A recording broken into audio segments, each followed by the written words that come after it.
اللہم صلی علی سیدنا محمد وعلی آل سیدنا محمد وبارک وسلم۔ Daily Islamic network YouTube channel پر آپ سب کو خوش آمدید۔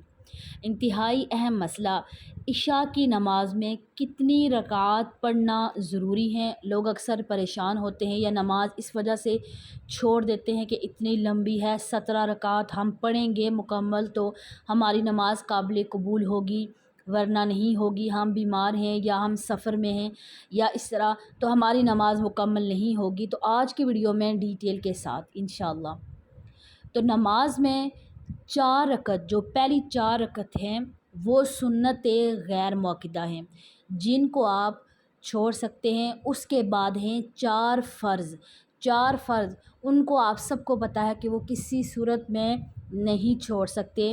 آپ کھڑے ہو کر پڑھیں، کھڑے ہو کر نہیں پڑھ سکتے بیٹھ کر پڑھیں، بیٹھ کر نہیں پڑھ سکتے تو لیٹ کر پڑھیں، لیٹ کر بھی نہیں پڑھ سکتے تو اشاروں سے پڑھیں، یعنی چھوڑنے کا حکم نہیں ہے۔ 4 فرض، اس کے بعد آتی ہیں 2 سنتیں، 2 سنت مؤکدہ، 2 سنت مؤکدہ۔ ان کو اگر کبھی کبھار کسی نے، یعنی بندہ پڑھ رہا ہے نماز ریگولرلی سنت مؤکدہ پڑھ رہا ہے، کبھی کبھار ایک آدھ دفعہ بہت زیادہ طبیعت خراب تھی چھوڑ دی تو کوئی حرج نہیں، لیکن لگاتار اس کی عادت بنا لینا، علماء کرام فرماتے ہیں کہ یہ انتہائی ناپسندیدہ عمل ہے، اور جو بندہ جان بوجھ کر لگاتار سنت مؤکدہ جو ہیں ان کو چھوڑے گا تو وہ عین ممکن ہے کہ وہ نبی پاک صلی اللہ علیہ وآلہ وسلم کی شفاعت سے محروم رہ جائے۔ 2 سنت مؤکدہ لازمی ادا کریں۔ اس کے بعد آ جاتے ہیں نوافل، 2 نفل، اس کے بعد آ جاتے ہیں 3 وتر واجب۔ واجب جو ہے اس کو بھی نہیں چھوڑ سکتے، اگر واجب ترک کیا تو اس کی قضا بھی لازمی کرنی پڑے گی۔ اگر واجب کسی وجہ سے چھوٹ گیا تو صرف واجب یعنی صرف وتر کی قضا لازمی کرنی پڑے گی۔ اس کے بعد دوبارہ 2 نفل، یعنی 4 نفل آگے عشاء میں وہ آپ چھوڑ سکتے ہیں۔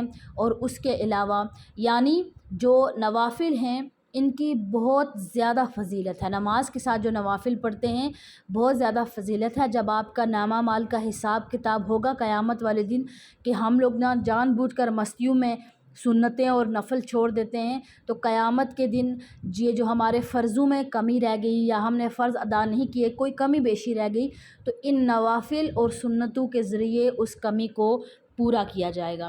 لیکن اگر کوئی بندہ ہے، جیسے اب عورتیں ہیں ان کے یعنی چھوٹا بچہ ہے رو رہا ہے، بچے کو سلانا ہے، دودھ پلانا ہے یا اس طرح، اور وہ کیا کرتی ہیں کہ 4 فرض ادا کر لیتی ہیں، 2 سنت مؤکدہ ادا کر لیتی ہیں اور 3 وتر واجب ادا کر لیتی ہیں، یعنی ٹوٹل 9 رکعات بن گئی، نماز ان کی ہو جائے گی۔ ایسا نہیں ہے کہ ان کا فرض ادا نہیں ہوگا، اگر آپ صرف 4 فرض اور 3 وتر کریں گے نماز آپ کی تب بھی ہو جائے گی، لیکن جو سنتوں کا ثواب ہے نا وہ اس چیز سے انسان کو سوچ بھی نہیں سکتا کہ کتنا اس کا ثواب ہے۔ اکثر ہم میں سے لوگ کیا کرتے ہیں کہ اہتمام کرتے ہیں نوافل پڑھنے کا، ذکر و اذکار بہت زیادہ کرنے کا۔ سب سے جو افضل عبادت ہے یعنی فرض واجب سنت کے بعد جو سب سے افضل نماز ہے وہ سنت غیر مؤکدہ والی نماز ہے، یعنی جن کو ہم اکثر لوگ جان بوجھ کر چھوڑ دیتے ہیں۔ یعنی اگر کوئی نوافل کا اہتمام کرنا چاہتا ہے، ایکسٹرا عبادت کی اگر کسی کو شوق ہو کرنے کی تو وہ سنت غیر مؤکدہ عصر سے پہلے 4 رکعتیں اور عشاء سے پہلے 4 رکعتیں یہ ادا کریں۔ یہ عام نوافل جو ہم ادا کرتے ان سے کئی گنا یہ نماز دونوں یہ جو رکعات ہیں یہ بہت زیادہ بہتر ہیں، اور جو سنت مؤکدہ ہیں ان کو جان بوجھ کر کبھی بھی نہ چھوڑیں ورنہ اس سے بہت گناہ ہوتا ہے۔ اگر کوئی بزرگ عورت ہیں یا کوئی بزرگ ہیں وہ کہتے ہیں اگر 17 رکعات پڑھی تو کیا ہوگا کہ بیمار ہیں اس طرح، تو وہ کیا کر سکتے ہیں کہ نوافل کو چھوڑ کر فرض واجب اور سنت مؤکدہ ادا کر سکتے ہیں، نماز ہو جائے گی۔ لیکن وہی بات کہ سنتوں کے ثواب سے محروم بالکل بھی نہ رہیں۔ تو اگر آپ کو ویڈیو اچھی لگے لائک اور شیئر کرنا مت بھولیے گا۔ آپ سب اپنا بہت خیال رکھیے گا، مجھے اپنی خاص دعاؤں میں یاد رکھیے گا۔ اللہ حافظ۔